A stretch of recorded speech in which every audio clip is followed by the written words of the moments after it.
This is the Hidden Killers Podcast with Tony Bruschi and continuing coverage of the case against Bryan Kohberger.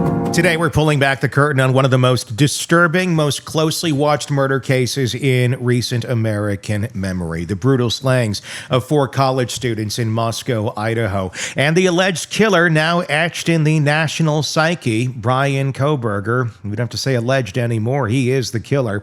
But this isn't just a conversation about what happened. It's about what still does not add up. What remains buried beneath press conferences, courtroom formality, and tidy timelines that fail to explain the why.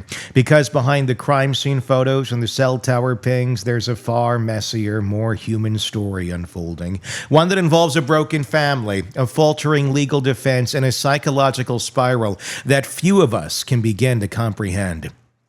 Joining me today are 2 guests uniquely equipped to cut through the noise. First, Howard Blum, award-winning investigative journalist, New York Times best-selling author, and the man who's broken some of the most important stories in the case, and has also discussed some of the bombshell details that have come out, originally broken by Dateline, discussing 6 a.m. phone call, technically 5:54 a.m., that Bryan Kohberger made to his family less than 2 hours.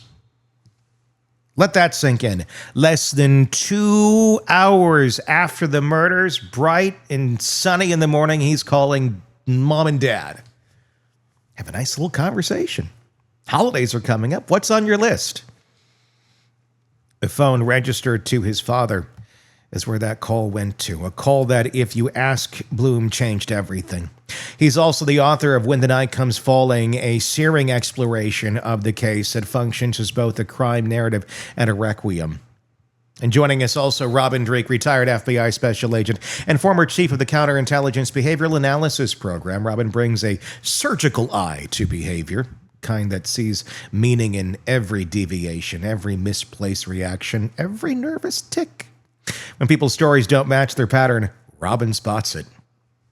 So, together, we're going to be unpacking the psychological chaos around this case, the fear, denial, the quiet unraveling inside the Kohberger home. We're talking about remorse, or something like it, maybe, and what happens when people closest to a killer begin putting 2 and 2 together, too late to stop anything, but maybe just in time to realize they've been protecting a lie.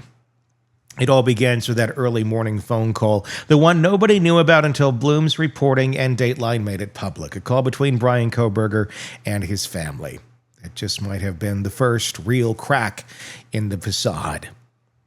So I start by asking Howard, what exactly was said on that call? And why did it matter so damn much? First, we should remember that Kohberger, and now we can say Kohberger, not the alleged killer. Kohberger left the house on King Road at 4:20 in the morning. Now, at 5:54 in the morning, less than 2 hours later, he is, according to Dateline, which first broke this story, he's making a call to a phone registered to his father, Michael Kohberger. Mm-hmm. That is, again, just 2 hours after the murder, approximately. What was said? Only Bryan Kohberger and to whomever he spoke with, only they know what was said. However, my reporting has revealed that he was largely talking on that conversation with his mother, Marianne Kohberger. And this becomes significant when we look to the evolution of the plea deal. Early on, I've been told that Ann Taylor, Kohberger's legal aid lawyer, was realizing, oh my gosh, my client really is guilty. And even worse, I'm not going to be able to raise reasonable doubt in a jury, and my client is going to have to face the long guns of a firing squad. And that scared her. So she approaches Kohberger and says, let's cut a plea deal. Kohberger calls his parents, and his mother says no. She just does not want her son to plead guilty, whether she thought she was innocent, whether she did not want to face the realization that he could be guilty at that moment.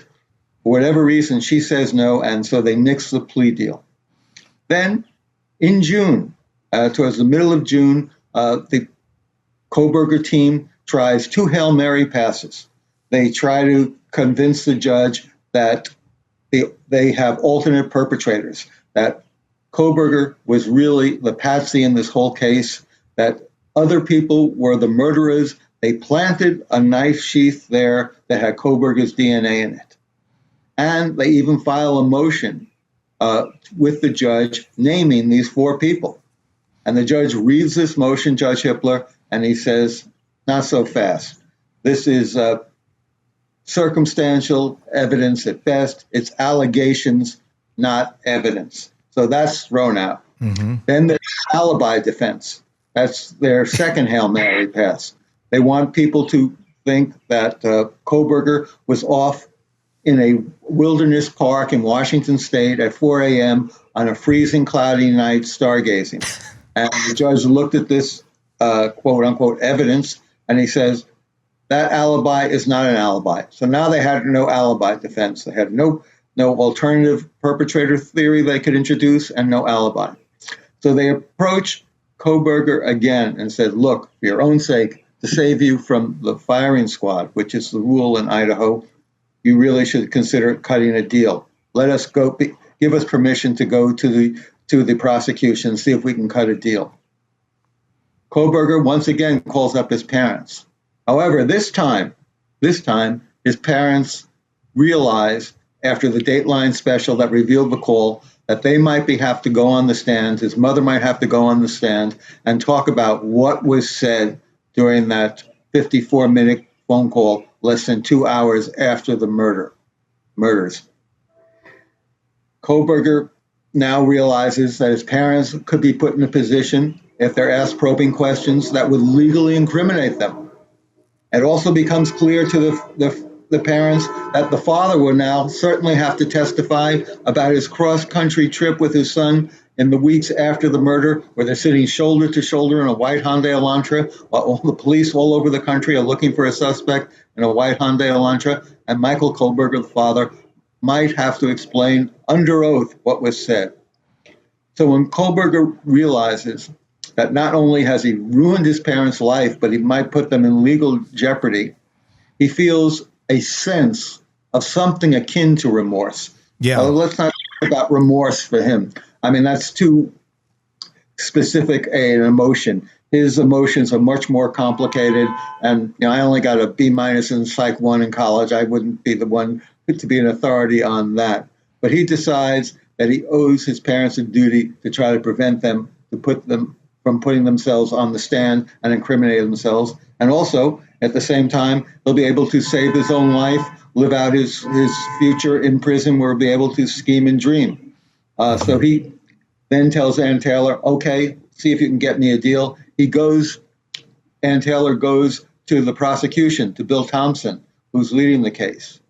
And Thompson, for reasons that befuddle me, leave me completely baffled, agrees. He's holding all the cards. Now, it's never a sure thing. Any veteran prosecutor will tell you that you're going to win. You're always rolling the dice when you go into the courtroom. However, he was holding all the cards. And what I believe happened is that Thompson just lost the appetite for the fight. Yeah. He said enough already. He was ready to go fishing. And when you think about it, all the powers that be in Idaho from the very beginning have been so ready, so eager to move on. I mean, first you had Judge, the original judge in the case. And Judge said, all right, take the case up north to Boise. Let's get rid of it. And as soon as they did, he retired from the bench. He didn't want to follow the case there. He had had enough. Then there was Chief Fry, who ran the investigation. He appeared on the news the night of the arrest, teary-eyed. But then in the aftermath, he retired from the police department. He quit. He had enough at working for Moscow. He's now working for a Washington State police department. Then there was even Judge Hippler. On this first day that he comes to the court, he's taken over this case. He begins by addressing everyone, saying, I'd like to tell you I'm happy to be here, but why begin with a falsehood? And, most tellingly at all, you have the University of Idaho authorities. They couldn't wait to tear down the murder house. They wanted to demolish it, make believe it would go away. The people would stop thinking about it. Out of sight, out of mind. And I think that's been the mindset of the honorable men who've been running the state of Idaho, making these decisions about how the case would proceed forward.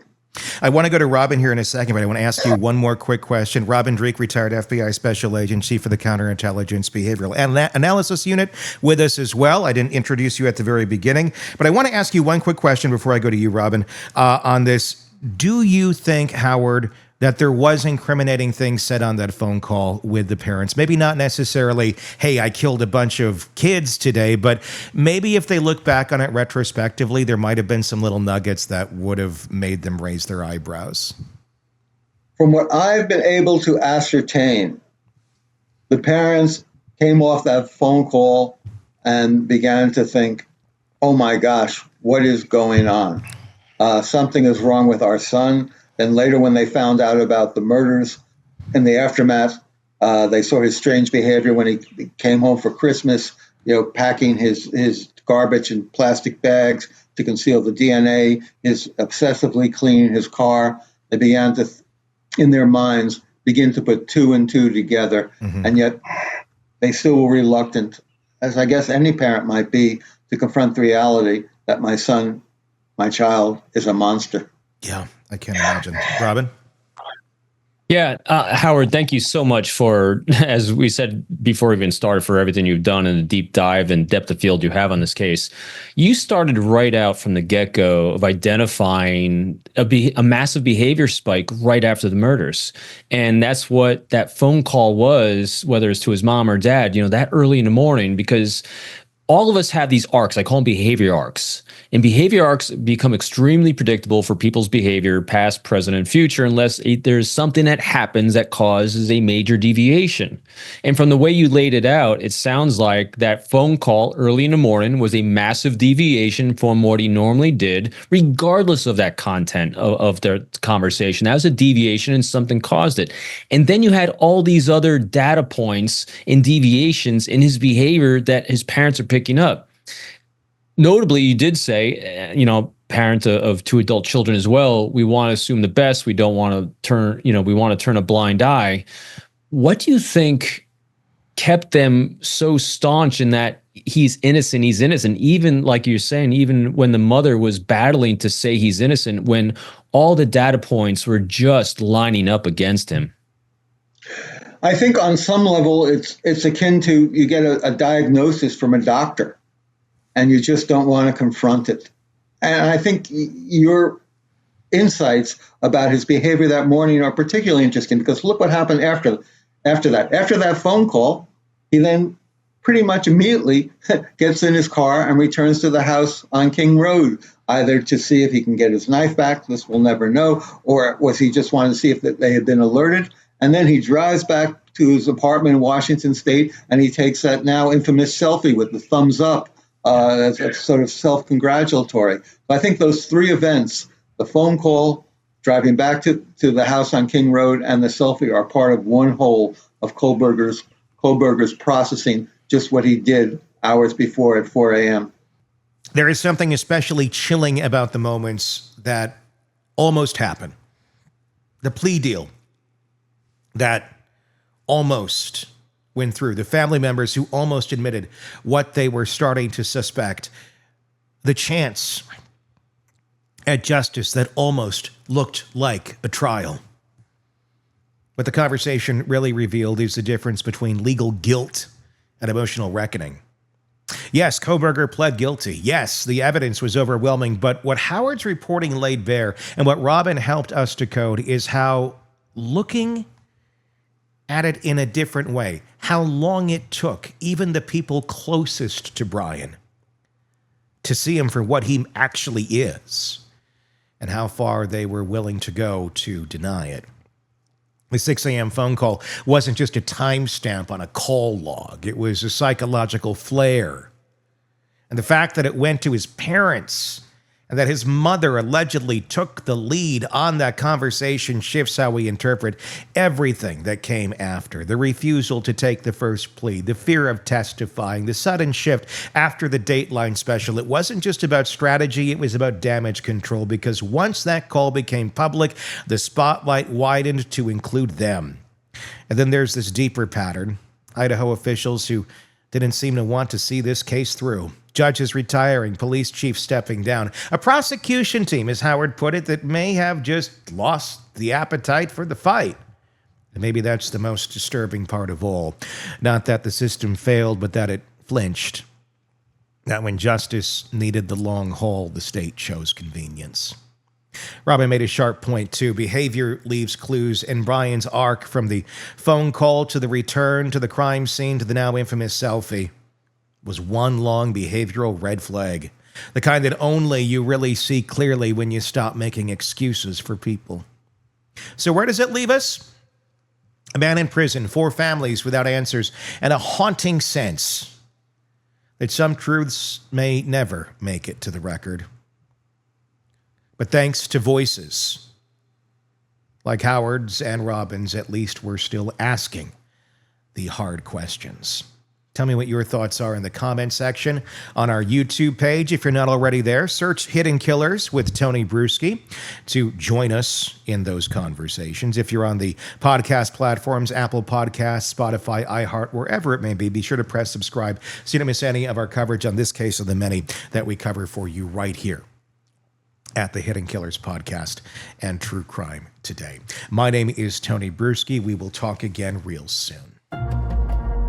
Craving non-stop true crime updates? Press subscribe now and get the latest cases, analysis, and expert commentary delivered straight to your feed.